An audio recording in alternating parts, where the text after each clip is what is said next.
nga bukwata ku mikolo gye tukola. Kamange ebimu bitulemerera olwa betukolera emikolo nga batusinzizza amaanyi tinze kino kyenjagala. Eddoboozi ly'obuli lwe livaayo n'eddoboozi ly'abaminisita bo ku nsonga eno tugenda okutuuka mu betukolera emikolo nga baga nti ne Katikkiro yakyogerako, ne minisita w'amawulire Oweekitiibwa Kitooke Isirairi yakyogerako n'akinoganya. Sebo tweyanziza nnyo, tweyanzeege, mwongedde okutwanguyiza omulimu guno.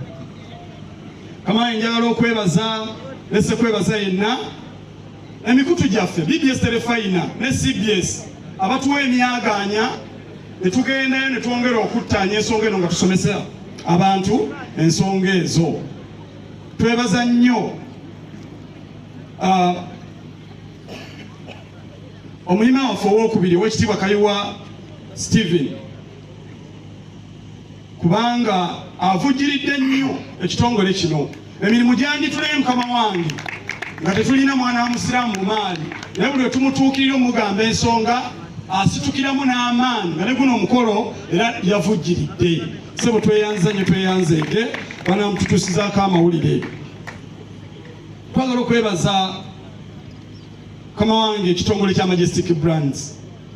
Omukungu oyo mukyala Remy Kisaakye atukoze ekitagambika.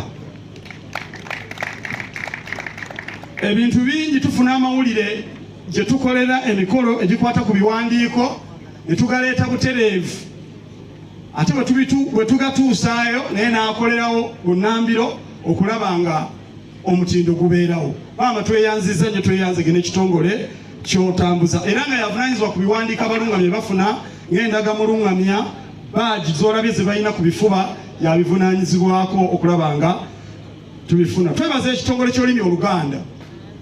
Tutambulira mu lulimi olumu tuyinza okuwaba naye batulungamya buli kyabawulidde ekyogerebwa mu mikolo ne bajja ne bakitugamba naffe tukizaayo ne kitambula bulungi.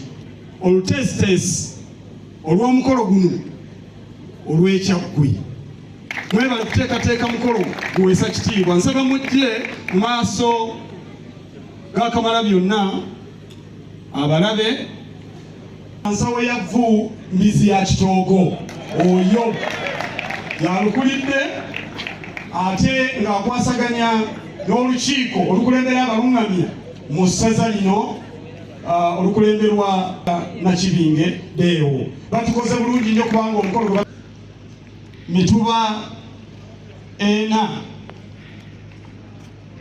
Kawuga ekijja ekiwa ky'omukolo gw'otudde Mukama wange. Sebo tweyanza nnyo, tweyanzeege era tukwebaza nnyo, webalire ddala. Mukama wange nzikiriza mu kaseera kano nga mpumbawumba nkwanjulire abakulembeze benkulembera nabo. Omwami ono n'essaza Ssingo be bateekateeka omukolo gw'abalungamya 2025 gye tugenda okulaga. Wera mu maaso ga Kamalabyonna nti omukolo ojja gutuuka bulungi. Bannasinga mukube ku ngalo kubanga omukolo olunaku mulututte. Aninaanye kojjange Matovu Kutuza Daniel Basajja Ssubi ono nga yakwasa empisa mu kitongole kino. Bingi bibaawo naye afuba okulaba nga atutereeza.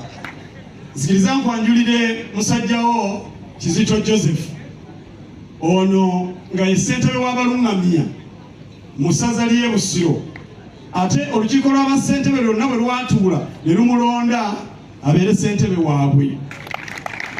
Saba okuyingeddeewo ssentebe w'Ekyaggwe ono we tuli. Bannakyaggwe akalulu nga sikawulidde.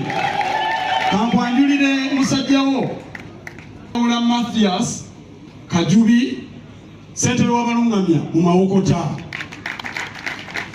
Saba okwanjulira musajjawo Beebwa Fene Hans okuva e Gomba nga ye ssentebe w'abalungamya mu ssaza lya Ssaabasajja Kabaka e Gomba. Kamaye nsaba okwanjulira musajjawo Gwide Stephen eya kulaze kawayini kali kasenti maaka oyo nga ye amyuka ssentebe w'abalungamya mu ssaza ly'Ekyaddondo. Nkwanjulira musajjawo Ssembajjo Mike omuzira Kasimba nga ye ssentebe w'abalungamya mu ssaza ly'e Bugerere. Zikiriza okuva e Mawogola ajje mu maaso go. Mukadde wange addako ye Reverend Matovu Kojjange nga yamyuka omulangira Nakibinge ku bukulembeze bw'abalungamya mu ssaza lino. Kadde wange nzikiriza Terefayina nabo bakulembeze b'abalungamya. Ekintu ffe tukirimu, ffe tukitambuza, tebavudde bunaayira. Nsaba okwanjulira omusomesa Kabanda Abe Omuzirambogo omusomesa abalungamya era yasinga otulambika mu bitabo bye tuwandiika. Nsaba nkwanjulire musajjawo Omuzirandiga Ahmed Yusuf Lumukali Esuubula, oyo nga muwandiisi owokubiri ku lukiiko era yabadde ssaabawandiisi w'omuzannyo atamukutte ogugenda okubaayo buli mwaka ku BBS Terefayina kubanga omukago nga tusomesa abantu basemunywa. Sembyayo okwanjulira musajjawo ssaabawandiisi omuzira mu bazira 210 owa CBS omulangira Kayemba Kairan ate era nga ye director wa Bright Way Junior School wali Empigi. Kamanga abamu tebasobodde kubeerawo, twongera okwebaza okukkiriza okubeera omugenyi waffe omukulu era ne tukwebazaamu ak'ensusu era ddala twebaza maaso moogi omukolo gwaba mukolo balina okubakuzaala ekyaggwe ekumulaye ekawuka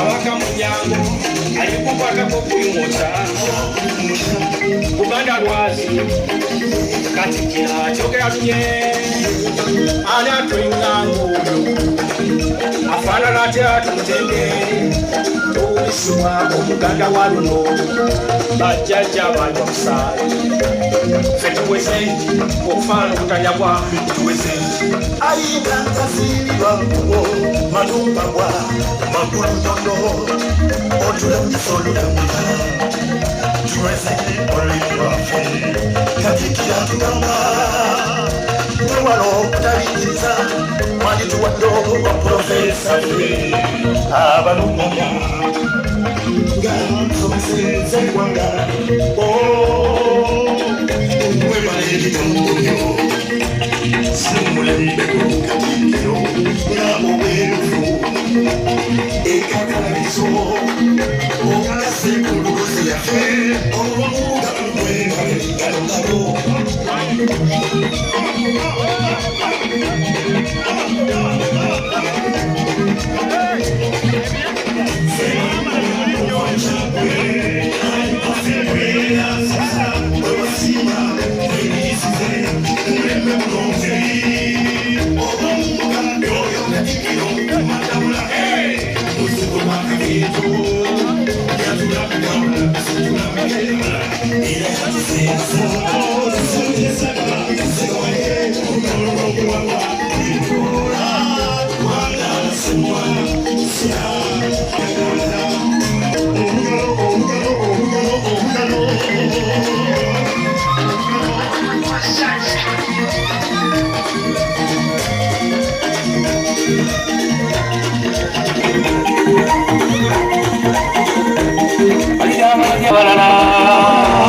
mutwali waawo olungamya gakola bino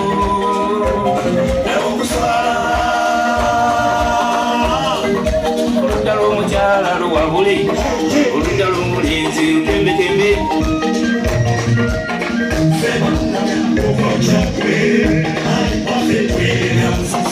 wewasimba werisize umulembe guno omutebi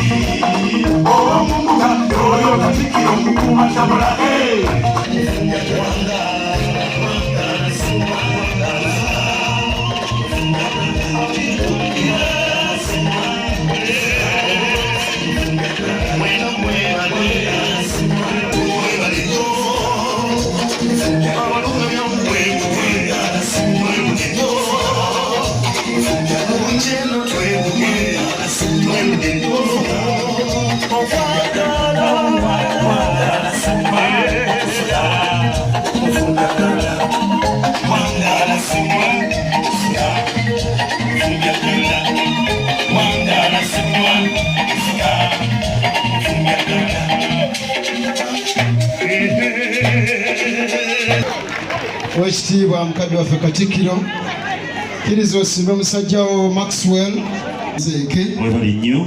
Njagala okwongera okwebaza ennyo St. Francis School Senior 4 Senior 6 Mutwale ku St. Francis Mataba courses ziri n'empetwa zimwazifunye mwongere webalire ddala ssebo mukadde wange Kamala akulidde enteekateeka eyatamukutte